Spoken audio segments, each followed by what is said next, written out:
Very well. So here we are. Okay, everything is working. Yes, I guess everything is okay.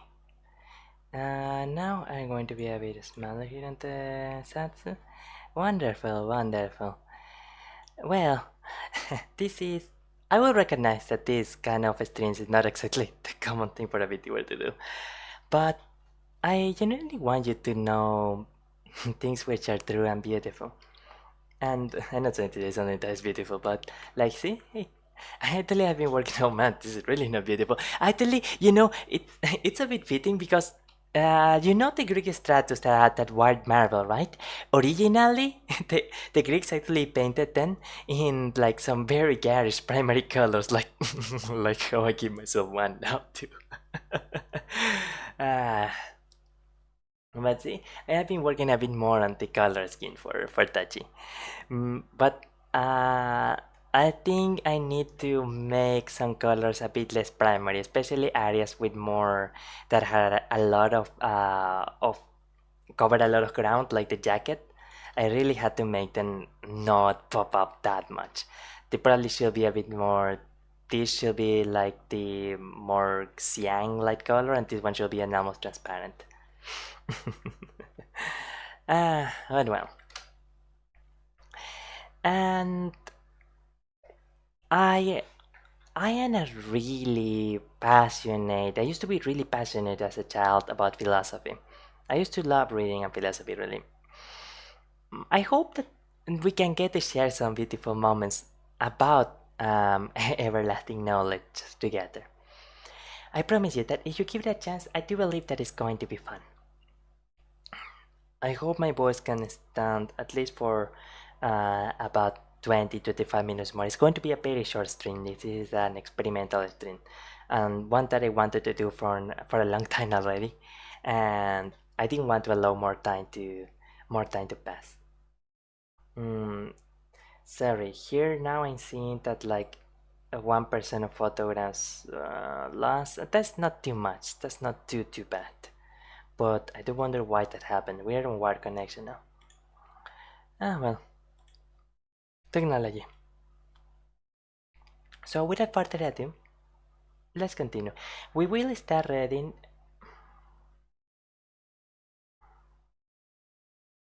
Mm,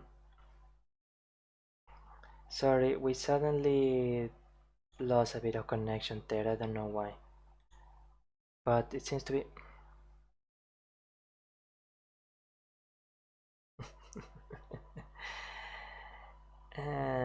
We are going to read Meditations by Marcus Aurelius.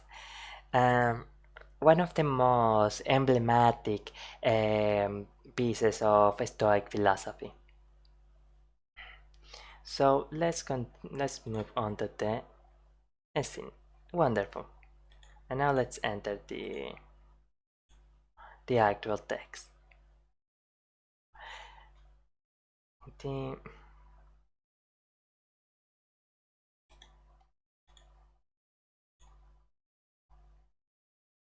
I am sorry. I'm going to try to fix this. We are going to start reading the. We are going to start with the introduction of two of these particular works for people to get a more informed conception of what of the history and who Marcus Aurelius is. But we're going to try to spend no more than 10 minutes on it, and then we will go straight up into the actual writings of the fabled Roman emperor. Alright, it seems to have passed the hiccup. Oh, you know what it was? Maybe it was actually the wind. We don't have the best installations around here. Here and okay. No, no, don't. Here.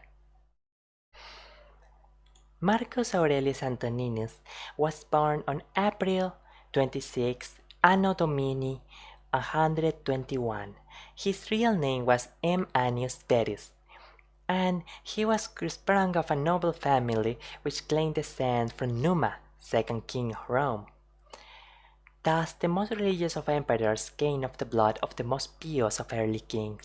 His father, Annius Verus, had held high office in Rome, and his grandfather, of the same name, had been thrice consul. But his parents died young, but Marcus held them in loving remembrance. On his father's death, Marcus was adopted by his grandfather, the consular Annius Verus, and there was still love between these two.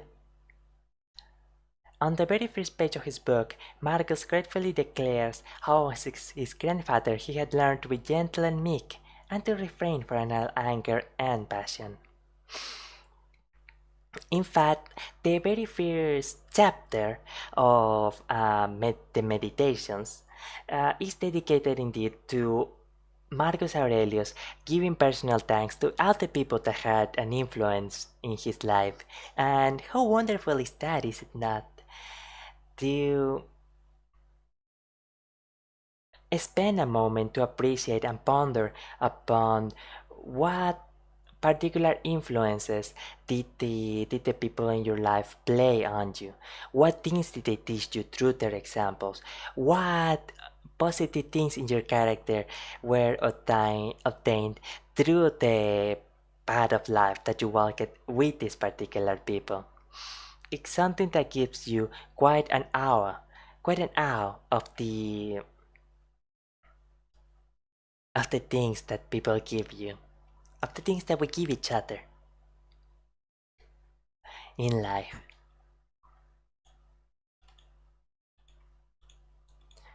My string heal seems to be working well, thankfully. Sorry about that. And we will try to focus on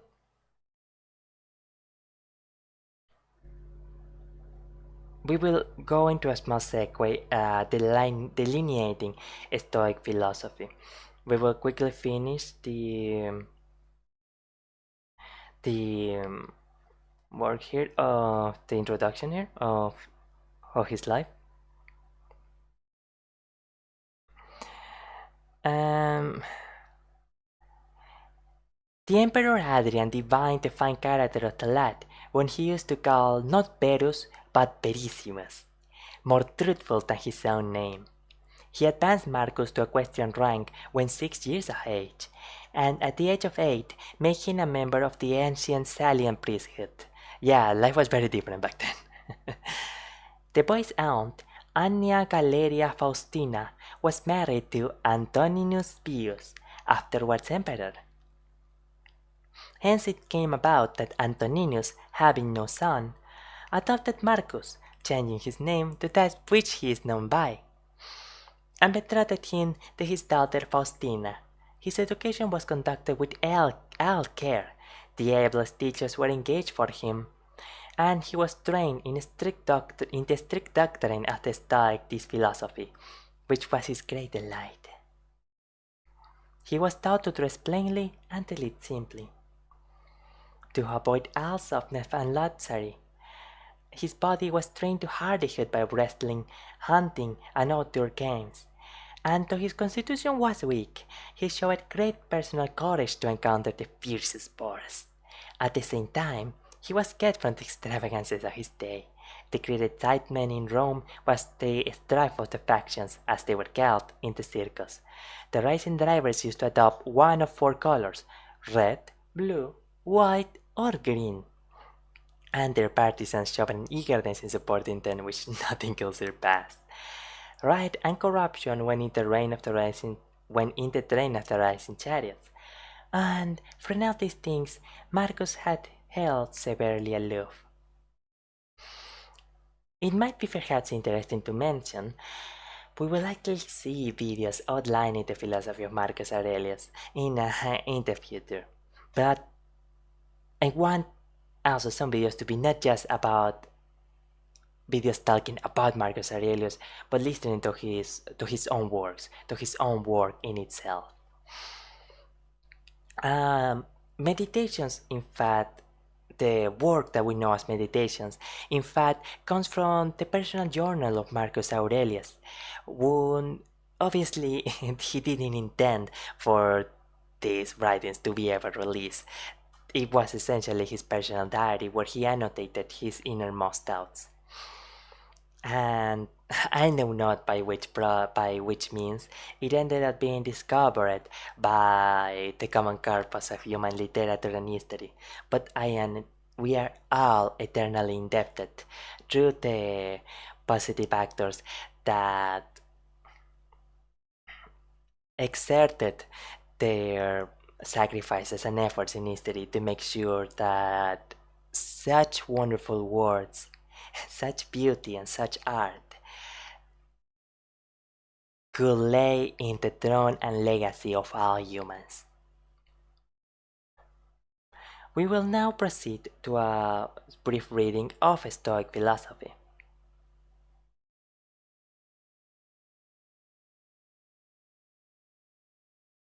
Mm-hmm. On the soldier was seen the great blood on his name. Oh yes, for some reason, Marcus Aurelius was not fond of Christians.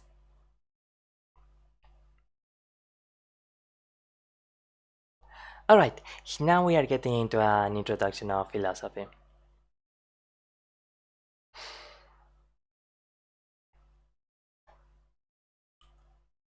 Um, Here it goes. To, the, to a thoughtful mind, such a religion as that of Rome will give small satisfaction. Its legends were often childish or impossible. Its teachings had little to do with morality. Its teachings had little to do with morality. The Roman religion was in fact of the nature of a bargain. Men paid certain sacrifices and rites, and the gods granted their favor, irrespective of right or wrong. In this case, in this case, all devout souls were thrown back upon philosophy, as they had been, though to a less extent in Greece. There were, under the early empire, two rival schools which practically divided the field between them: Stoicism and Epicureanism. The ideal set before each was nominally much the same. The Stoics aspired to the repression of all emotion, and the Epicureans to freedom from all disturbance. Yet, in the upshot, the one has become a synonym of stubborn endurance, the other for unbridled license. And perhaps it is meritorious to mention that such a thing will be. Uh, we lost a lot of photograms right there, didn't we? Clearly, something is not operating correctly with my PC. Oh, I think a prolonged use of Video Studio is causing it to overheat. Well, I'm gonna give it a well-deserved rest in a bit. Alright, let's continue. But to consider Stoicism as the repression of all emotion and Epicureanism as license is, I believe, mistaken in both sides. Stoicism will be delineated more significantly in, in the near future as we go through this text. But Epicureanism is essentially the ideal of liberating oneself from pain, and the ideal of liberating oneself from all kind of thoughts, of situations, and of emotions that might lead one to discordance within oneself. On the most brief and on the most simplified of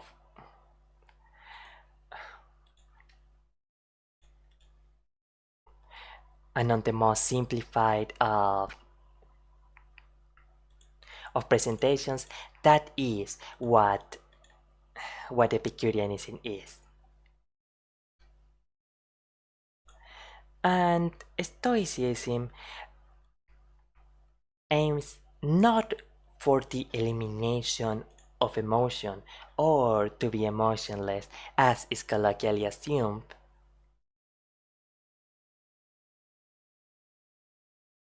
but rather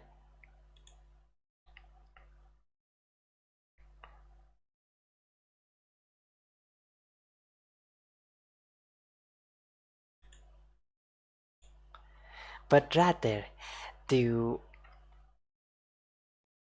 understanding and comprehending and embracing these emotions as a natural part and order of the world.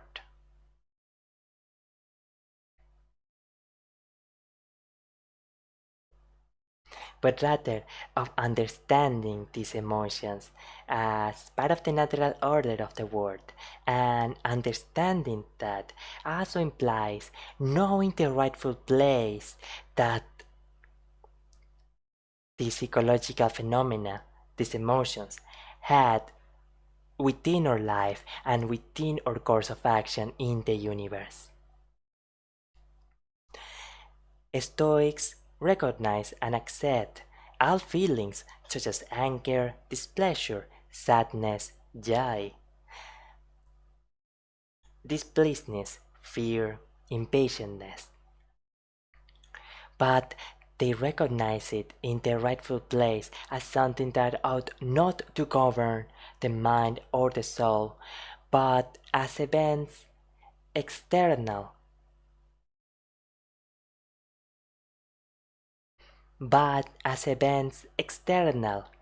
to the mind and the heart.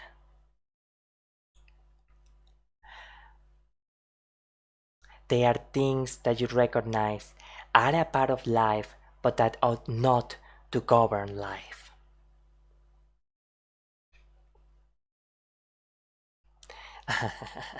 I do, I do beg your pardon. I am a bit surprised that even with our connection, we are losing so many frames. I know not why the stream is showing this level of incompetence. Even now, I am recognizing my own fury at the incapacity of this computer to work properly for something that I had wanted to do for so long. But this is something that is external, that is outside of my soul. And though unpleasant, I intend to accept these emotions, but not to let them govern me fully. I simply recognize that they are an event in the world that ought not to enter the walls of my mind.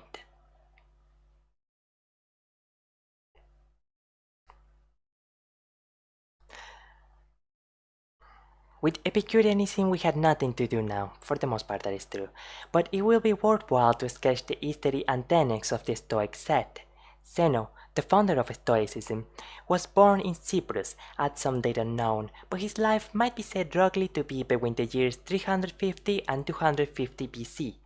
Cyprus had been from time immemorial a meeting place of the East and West, and although we cannot grant any importance to a possible strain of Phoenician blood in him, for the Phoenicians were no philosophers, yet it is quite likely that through Asia Minor he might have come in touch with the Far East. He studied under the cynic Crates, but he did not neglect other philosophical systems. After many years' study, he opened his own school in a colonnade in Athens called the Painted Porch, or Stoa, which gave the Stoics their name.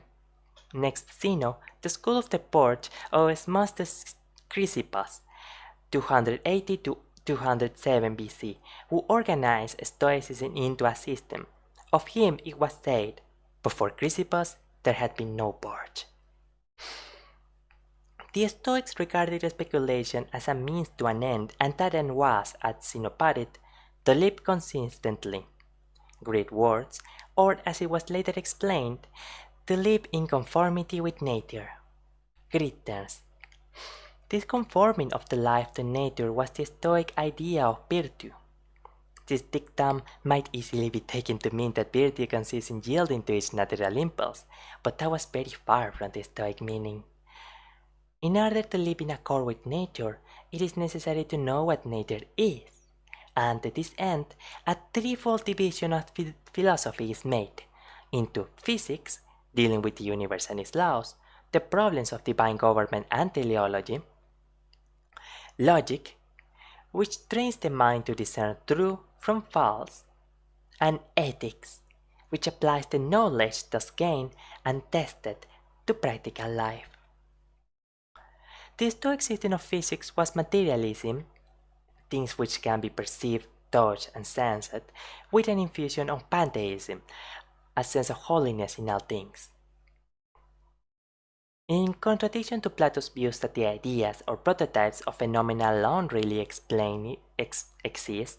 the Stoics held that material objects alone existed, but immanent in the material universe was a spiritual force which acted through them, manifesting itself under many forms, as fire, ether, spirit, soul, reason, the ruling principle. The universe, then, is God, of whom the popular gods are manifestations, while legends and myths are allegorical. The soul of man is thus an emanation from the Godhead, into whom it is absorbed, into whom it will eventually be reabsorbed. The divine ruling principle makes all things work together for good, but for the good of the whole. The highest good of man is consciously to work with God for the common good, and this is the sense in which the Stoic try to live in accord with nature, to live in accord with virtue, in accord with logic, in accord with ethics. And in the individual, it is virtue alone which enables him to do this. As providence rules the universe, so virtue in the world. Let's start again. As providence rules the universe, so virtue in the soul must rule man.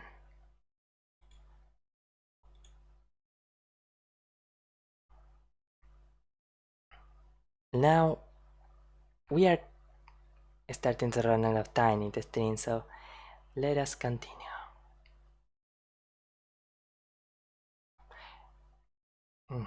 Excellent. We'll read a few minutes, and then we'll carry the stream. Marcus Aurelius Antoninus, the Roman Emperor. His first book concerning himself. As a comment, these divisions of 1 to 12 books is actually not written in the meditations themselves. It was added by scholars, wherein Antoninus recorded what and of whom, whether parents, friends, or masters, by their good examples or good advice and counsel, he had learned, divided into numbers or sections. Antoninus, book 6, numeral, Roman numeral.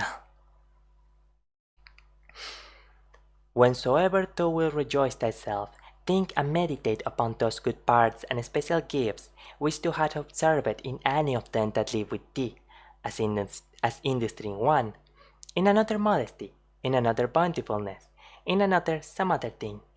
For nothing can so much rejoice thee as the resemblances and parallels of several virtues, eminent in the dispositions of them that live with thee, especially when all at once, as it were, they represent themselves upon thee. They represent themselves unto thee.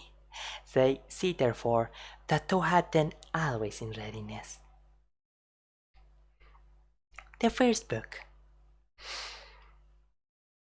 Of my grandfather Verus I had learned to be gentle and meek, and to refrain from all anger and passion. From the fame and memory of him that begot me, I had learned but shamefastness and manly behavior. Of my mother I had learned to be religious and bountiful, and to forbear, not only to do, but to intend any evil. To content myself with a spare diet, and to fly all such excesses as is incidental to great wealth. of my great-grandfather, but too frequent. Citates reader's note number 3. But too frequent for um, dictionary conjectures to Greek character. The text is probably right. I did not frequent public lectures and I was taught at home. Of course, there weren't really schools at that time in antiquity. At most, there were occasional public lectures for academic topics, but generally what we will now consider schooling or basic life skills were taught entirely at home, from one family to another, um, from parents to children. Um, Public schooling or things similar to it were not started full completely only in the industrial era, but it was only in the industrial era that such a concept was almost universally applied to all of a society. Of my great-grandfather, both to frequent public schools and auditories, and to get me good and able teachers at home, and that I ought not to think much if upon such occasions I were at excessive charges. I should also mention that uh, private personal tutors were an extreme luxury reserved only for the significantly wealthy, in most of history, I believe. Second, of him that brought me up, not to be fondly addicted to either of the two great factions of the courses in the circus, called Prassini and Benetti, nor in the amphitheatre partially to favor any of the gladiators or fencers, as either the Parmulari or the Secutores. Moreover, to endure labor, nor to need many things. When I had anything to do it myself rather than by others, not to meddle with many businesses, and not easily to admit of any slander. Third, of Diognetus, not to busy myself about paying things, and not easily to believe those things which are commonly spoken by such as take upon them to work wonders, and by sorcerers, or prestidigitators, and impostors, concerning the power of charms, and their driving out of demons, or evil spirits, and the like, not to keep quiet for the game, nor to be mad after such things.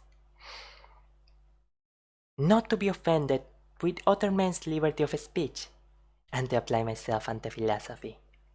Him also I must thank that ever I heard first Bacchius, then Tandasis and Marcianus, and that I did write dialogues in my youth, and that I did write dialogues in my youth, and that I took liking to the philosopher's little couch and skins, and such other things, which by the Grecian discipline are which by the Grecian discipline are proper to those who profess philosophy. And I believe this is the point where we complete our fish reading of Meditations by Marcus Aurelius. I hope that I hope that this reading was agreeable with you, and I hope that this will herald the start of many, many, many times of great beauty in the future. Indeed, I do hope that this will be the start of very wonderful things in the future. That being said, we will now go into the into the satsu. Well, even though I had reasons to be furious at the incompetence of this technology, I'm gonna try not to engage in the vanity or in the proper passionateness of letting my mind wander too much in the fires of anger. I am glad that we were able to read this today. It's another step forward. And sorry, I am actually not sure of what to say.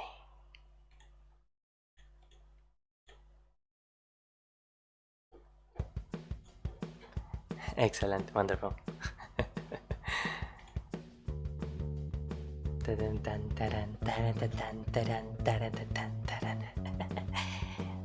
Okay. Now,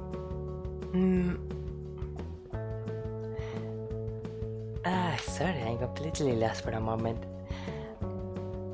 I always tend to feel relieved when I read such important and such edifying texts such as this, because it helps me to feel that my life is heading to a particular direction, and more than that, it shows me a new idea, a new word, a new way of thinking that I had not considered previously.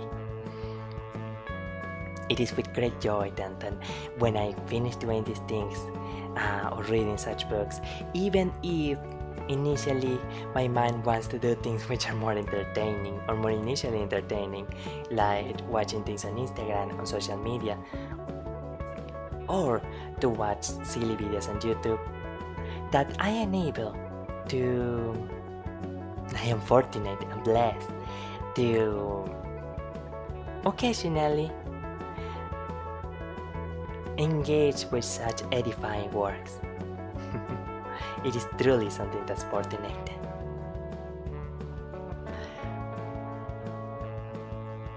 And I hope that I get to show you as these streams go on, but I assure you that they will not be a regular thing. I understand that they are not going to be particularly popular in streaming. That these ideas, reading a quote-unquote boring book, is much more beautiful, much more fun, much more engaging than you might initially think. I do believe that you will enjoy it. Well, this should mark the end of this testing stream. I will proceed to see what was up with all these dropped frames, and well, we'll see each other on Friday then for the karaoke. See ya. It is always a pleasure. And remember that there is something eternal and wonderful within you. Listen to that inner light every once in a while.